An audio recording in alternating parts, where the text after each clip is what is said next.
बहुत सारे मुद्दे और रामजी लाल सुमन को क्या जरूरत थी दूसरे की फटी में टांग घुसाने की कि जी आप गद्दार हो, आप राणा सांगा की औलाद हो। इसका मतलब मुझे ये लगता है कहीं ना कहीं कि ये बयान जो अब्बू आजमी ने दिया है और जो औरंगजेब क्या नाम है रामजी लाल सुमन ने दिया है, ये बयान दिलवाया गया है ताकि बीजेपी की, मुझे तो ये लगता है कहीं 80-20 की चल रही है। नहीं, मुझे लग रहा है कि ये कहीं ना कहीं 80-20 की जो बात है वो भी चल रही है और ये कहीं ना कहीं चाहे तो रामजी लाल सुमन हो और चाहे अपना अबू आजमी हो, ये बीजेपी के सारे पर बैटिंग कर रहे हैं। इसका मतलब ये वही कर रहे हैं जो बीजेपी चाहती थी। बीजेपी जो चाह रही है वो रामजी लाल सुमन कर रहे हैं, वही क्या नाम है अबू आजमी कर रहे हैं। तो किसके सारे पर कर रहे हैं, क्यों कर रहे हैं, क्या ज़रूरत पड़ गई थी अपने मुद्दों को छोड़ करके औरंगजेब और क्या नाम है अपना उस पर राणा सांगा पर स्टेटमेंट देने की? मुझे तो लगता नहीं। मुझसे कोई पूछे राणा सांगा, हाँ भाई ठीक है, वीर योद्धा था, हुए थे, बात खत्म हो गई। औरंगजेब हुए थे, बात खत्म हो गई। वर्तमान में ठाकुर है, करनी सेना भी ठाकुर है, उनके सारे पर 50-100 आदमी चले गए, घर में घुस करके तोड़फोड़ कराए। रामजी लाल सुमन ने कहा कि मैं आ गया हूँ, आ जाओ, जिसकी माँ ने दूध पिया है। 74 साल के क्या नाम है रामजी लाल सुमन ने दुदकार दिया, आ जाओ। कोई एक तो गया नहीं अब तक, विरोध भी नहीं कर रहा हूँ। मेरा सिर्फ ये कहना है कि इस देश के अंदर दलितों के, मुसलमानों के, ओबीसी के अपने मुद्दे हैं, उन्हें अपनी पिच पर बैटिंग करनी चाहिए। उसको टारगेट किया जाएगा तो वोट जो है वो मिलेगा। आप देखिए अगर मुसलमानों से इतनी नफरत है तो बीजेपी एक भी मुसलमान को अपने यहाँ ना रखे। क्यों शहनवाज हुसैन राणा को रखा है, क्यों मुख्तार अब्बास नकवी को रखा है, और कितने नाम है जिनको रखा है उन्होंने। भाई मुसलमानों से नफरत है तो अपनी पार्टी यही रब्बास, पहले अपनी पार्टी में से तो मुसलमानों को बाहर करो। क्यों नहीं बाहर करते हो आप? ना ये सिर्फ राजनीति हो रही है, कुछ नहीं होगा। ना औरंगजेब की खबर कहीं जा रही है, ना मुसलमानों के खिलाफ कुछ हो रहा है। ये सिर्फ मुसलमानों को गाली बक के, औरंगजेब को गाली बक के, राणा सांगा को लेकर के आकर के ये सिर्फ रोटियां सेक रहे हैं, राजनीतिक रोटियां सेक रहे हैं। और आम गरीब आदमी जिसको पाल जी, हमारे देश में जो मुस्लिम आक्रांता आए थे उनके गड़े मुर्दे उखाड़े जा रहे हैं, कब्रों की बात की जा रही है, शौचालय बनाने की बात की जा रही है। आखिर इससे फ़ायदा क्या होगा देश की जनता को? देखिए, दो चीज़ समझ लीजिए। सबसे पहली बात तो ये है कि जब आपको वर्तमान की जो सरकार की जिम्मेदारी है, जो वर्तमान के मुद्दे हैं, उनसे अगर आपको ध्यान भटकाना हो तो आप हिंदू मुसलमान करने लग जाइए। वर्तमान सरकार क्या कर रही है कि जैसे ही आप रोजी की बात करोगे, रोज़गार की बात करोगे, रोटी की बात करोगे, नौकरी की बात करोगे, अपनी सुख सुविधाओं की बात करोगे, जो सरकार के मौलिक जिम्मेदारी है, जब उनकी बात करोगे, फंडामेंटल राइट्स की बात करोगे, तो सरकार कहेगी कि औरंगजेब ने हिंदू मंदिर तोड़े थे। अच्छा, इनकी सुई जाकर के वो 666 साल का जो कार्यकाल है मुग़लों का, वहाँ जाकर के अटक जाती है। ये कभी जो ब्रिटिश काल है लगभग 250 साल का, उस पर बात नहीं करते हैं। कितने हज़ार लाख करोड़ रुपए वो यहाँ से लूट करके ले गए अंग्रेज। जलियांवाला बाग की बात नहीं करेंगे। लाखों हज़ार करोड़ रुपए लूट करके ले गए यहाँ से अंग्रेज, उस पर बात नहीं करेंगे। लेकिन क्यों उस पर बात क्यों नहीं करेंगे? क्योंकि यहाँ अंग्रेज़ों पर बात करने से इनकी राजनीति नहीं चलती है। लेकिन अगर ये हिंदू और मुसलमान करते हैं, औरंगजेब करते हैं, बाबर करते हैं, तो क्या नाम है, इनकी रोजी रोटी जो है वो चलती है, इनकी सरकार बनती है। और बड़े मज़े की बात है कि 666 साल के मुग़ल काल में एक भी क्या नाम है हिंदू ने ये नहीं कहा कि हमको जो है वो मुग़लों से आज़ादी चाहिए। अंग्रेज़ों से आज़ादी चाहिए थी इनको, लेकिन मुग़लों से आज़ादी नहीं चाहिए थी। मुग़लों को लड़कियां दे रखी थी, मुग़लों के दरबारों में ये इनका आना जाना था, मुग़लों से रिश्तेदारियां थीं। मुग़लों के साथ में कभी अकबर के साथ में जो है वो हिंदू राजा दूसरे से लड़ते थे मिल करके, कभी जो है वो हिंदू राजा के साथ में मुग़ल राजा मिल करके लड़ते थे। तो ये क्या है कि वो वहाँ पर इनका मेल जोल था, रोटी बेटी का रिश्ता था। जो ब्रिटिश गवर्नमेंट थी, ब्रिटिश गवर्नमेंट में इनका रोटी बेटी का मतलब जो है वो हिस्सा नहीं था। वहाँ पर ब्रिटिश हुकूमत अपने तरीके से देश को चला रही थी और ये कहीं ना कहीं हाशिए पर जा रहे थे, तो इनको आज़ादी याद आई। लेकिन ये तो कहते थे कि हमारा जो है गंगा जमुना तहजीब थी उस दरमियान। जिसको ये गंगा जमुना तहजीब कह रहे हैं, तो उस गंगा जमुना तहजीब के आप 500 साल के बाद में क्यों क्या नाम गले मुर्दे उखाड़ रहे हो? क्यों कह रहे हो कि औरंगजेब ने इतने मंदिर तुड़वा दिए? अरबी औरंगजेब ने तो 10 से 15 मंदिर बनवाए भी थे, उनको दान भी दिया था औरंगजेब ने। उसके बाद में जितने मुग़ल सम्राट हुए, आप किसी का भी उठा करके देख ली। और जो लोग यहाँ आया, यहाँ राज किया और यहीं मर गया, वो क्या ले गया? उसने वो यही रहा ना, उसने जो भी कुछ कमाया लूट कर तो कहीं नहीं ले गया ना। वो यहाँ आया, यहीं उसने लाल किला बनवाया, ताजमहल बनवाया, उसको कुतुब मीनार बनवाई, जितने भी किले और देखने लायक धरोहर चीज़ बनवाई यहीं बनवाई। अगर कोई मुग़ल सम्राट बाहर से आया और बाहर चला गया लूट करके, तो आप कह सकते हो लुटेरा था। अरे कोई आदमी यहाँ आया, उसने राज किया, देश की जनता को उसने कर लिया, कर लेने के बाद उसने महल बनाए, उसने किले बनाए, उसने देखने लायक चीज़ें बनाई, और वो यहीं मर गया।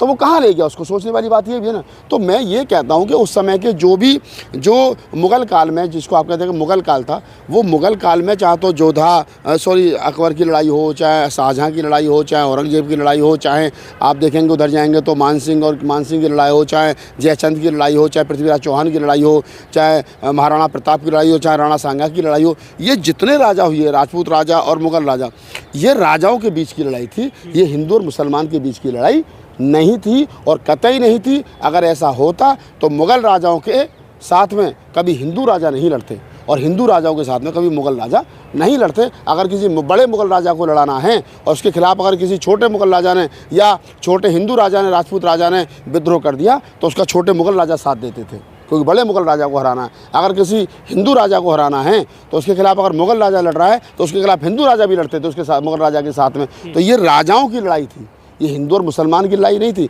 और जो लोग कह रहे हैं कि साहब हमारी बहन बेटियों का शोषण अत्याचार करा, हमारे साथ लूटपाट करी, तो भाई आपने उनको भगाया क्यों नहीं यहाँ से? आपने उनको यहाँ से भगाया क्यों नहीं? आपने अंग्रेज़ों को तो भगा दिया। आपने अंग्रेज़ों से कहा कि गो बैक, क्या नाम है अंग्रेज, तो आपने एक नारा भारत छोड़ो, भारत छोड़ो, अंग्रेज भारत छोड़ो। तो क्या कभी कहा कि मुगलों भारत छोड़ो? नहीं ना। और बेचारे जो भारत में मुसलमान रह रहे हैं, ना तो उनसे उनका कोई लेना देना है, ना उनसे कोई राजी खुशी है। ये बेचारे इस देश के अंदर मुसलमान हैं मुट्ठी भर।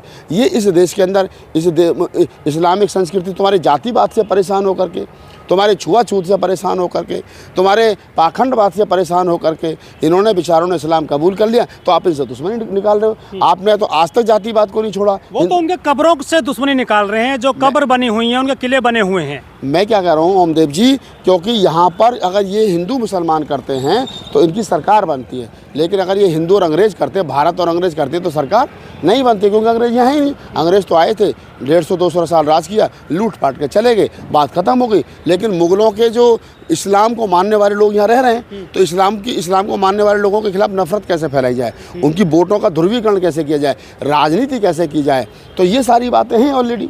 बीजेपी के लिए गाय, गंगा, गोबर, गोमूत्र ये तो वोट के स्रोत हैं, मतलब इनसे वोट मिलता है। क्या मुगलों की कब्र भी अब जो है वोट देने की दुधारू गाय बन चुकी है बीजेपी के लिए, हिंदुत्ववादी पार्टी के लिए? मुगलों की गाय, मुगलों की कब्र, हिंदू मुसलमान, गोबर गाय, अगर एक कोई नाम भी है ना, जो मुसलमान राजा मर गया, अब यह अकबर रोड है, शाहजहाँ रोड है दिल्ली में, तमाम वो रोड हैं, तुगलक रोड है, उन रोडों के नाम बदलने पर इनको खुशी हो रही है। नए रोड इन पर नहीं बन रहे हैं। एक रोड दिल्ली से बना दो, उसका नाम रख देना कुछ और, लेकिन पुराने रोडों के नाम बदलने पर इनकी राजनीति जो है वो सटीक निशाना इनका जो है वो लगता है। लेकिन तो आज की बीजेपी है, बड़े जो हिंदू कट्टरवादी हैं, वो तो रोटी बेटी का रिश्ता कर रहे हैं मुसलमानों से आज भी बड़े पैमाने पर। देखिए, जो ऊपर के लेवल का मुसलमान है, जो सवर्ण मुसलमान है, शेख सैयद मुग़ल पठान, उसका हिंदू सवर्णों के साथ में रोटी बेटी का व्यवहार आज भी है, जो मुग़ल काल में था वो आज भी है। लेकिन नीचे के जो लोग हैं, जो पसमानदा मुसलमान, उसको टारगेट कैसे किया जाए, उसको क्या नाम है, औरंगजेब के नाम पर टारगेट किया जाए, उसको बाबर के नाम पर टारगेट किया जाए, उसको अकबर के नाम पर टारगेट किया जाए, उसको टारगेट किया जाएगा तो वोट जो है वो मिलेगा। आप देखिए, अगर मुसलमानों से इतनी नफरत है तो बीजेपी एक भी मुसलमान को अपने यहाँ ना रखें। क्यों शहनवाज हुसैन राणा को रखा है, क्यों मुख्तार अब्बास नकवी को रखा है, और कितने नाम है जिनको रखा है उन्होंने। भाई मुसलमानों से नफरत है, पहले तो अपनी पार्टी, जहीर अब्बास, पहले अपनी पार्टी में से तो मुसलमानों को बाहर करो। क्यों नहीं बाहर करते हो आप? अगर मुसलमानों से नहीं नफरत है तो। वाले कह रहे हैं कि जो इनकी कब्रों पे शौचालय बनाए जाएं, चाहे औरंगजेब हो, चाहे अकबर हो, चाहे बाबर हो। औरंगजेब की कब्र भी यही है, आप भी यही हो, और मैं भी यही हूँ, और मोदी जी भी यही हैं, और मोहन भागवत भी यही हैं।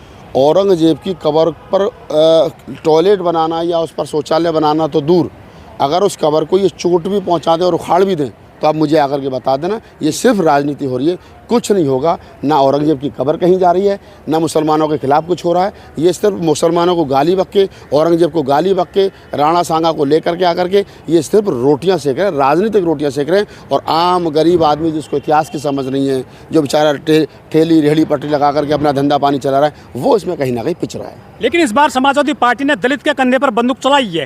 रामजीलाल सुमन को आगे कर दिया है समाजवादी पार्टी ने, बोल दिया है कि तुम जो है राणा सांगा पर बयान दो, और वही काम हो गया। देखिए, मैं आपको एक बात बड़ी मजे की बता दूं कि मुसलमानों के और दलितों के पास में अपने बहुत सारे मुद्दे हैं, उन पर उनको बोलना चाहिए। अबू आजमी को क्या जरूरत है औरंगजेब पर बोलने की? अरे मुसलमानों की अपनी शिक्षा का मुद्दा है, स्वास्थ्य का मुद्दा है, बेरोजगारी का मुद्दा है, उनकी राजनेता सच्चर कमेटी की रिपोर्ट को कैसे लागू किया जाए, ये मुद्दा है, पसमानदा के मुद्दे हैं। और दूसरी तरफ दलितों के पास में अपने बहुत सारे मुद्दे हैं। और रामजी लाल सुमन को क्या ज़रूरत थी दूसरे की फटी में टांग घुसाने की, कि जी आप गद्दार हो, आप राणा सांगा की औलाद हो।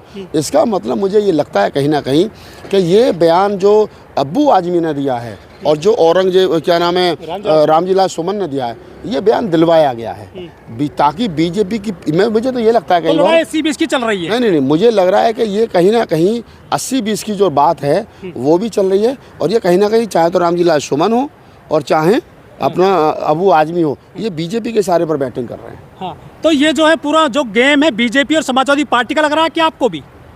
नहीं, समाजवादी, मैंने कहा ना कि अबू आजमी मुसलमान है, रामजी लाल सुमन हिंदू दलित है, दोनों तो कर रहे हैं, हिंदू मुसलमान।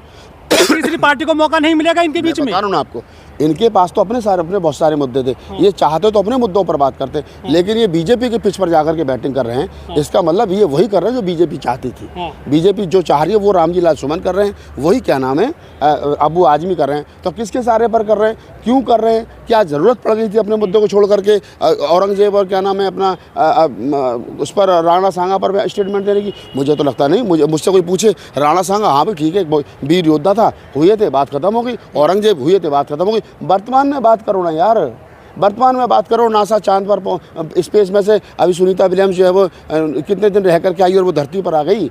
आप जाओ ना, आप साइंस पर बात करो, अच्छी एजुकेशन पर बात करो, अच्छी स्वास्थ्य पर बात करो, अच्छी जातिवाद देश के अंदर कैसे खत्म होगा, जाति का आधार पर शोषण कैसे, अत्याचार बंद होगा, गरीब आदमी तक कैसे जो है वो रोजी रोटी पहुँचेगी, इस पर चर्चा होनी चाहिए। इसकी चर्चा ना करके लोग हिंदू मुसलमान कर रहे हैं। इसका मतलब लोग जो है वो धर्म के और जाति के नशे में चूर हैं। और इन बीजेपी और RSS की पिच पर जो भी लोग बैटिंग कर रहे हैं वो डॉक्टर अंबेडकर की वैचारिकी के हत्यारे हैं। लेकिन जो राणा सांगा पर बोला गया है रामजी लाल सुमन के द्वारा, वो कुछ गलत नहीं बोले हैं, इतिहास में दर्ज है। चाहे जयचंद हो, चाहे मान सिंह हो, चाहे राणा सांगा हो, आरोप लगे हैं कि हिंदू ही मुगलों को लाए थे भारत में, इनको यही लाए थे मुसलमानों को भारत में, जो राजपूत राजा रहे हैं। देखिए, ये हमने भी इतिहास पढ़ा है, अकबरनामा पढ़ी, अकबरनामा में ये पता चल जाएगा कि किस प्रकार से औरंगजेब को जो है वो उसको मुगलों को जो है वो किस प्रकार से उसको, क्या नाम था उसका, वो अकबर को आप देखिए राणा सांगा ने किस प्रकार से अकबर को इनविटेशन दिया था। और अकबरनामा में अकबर ने खुद लिखा है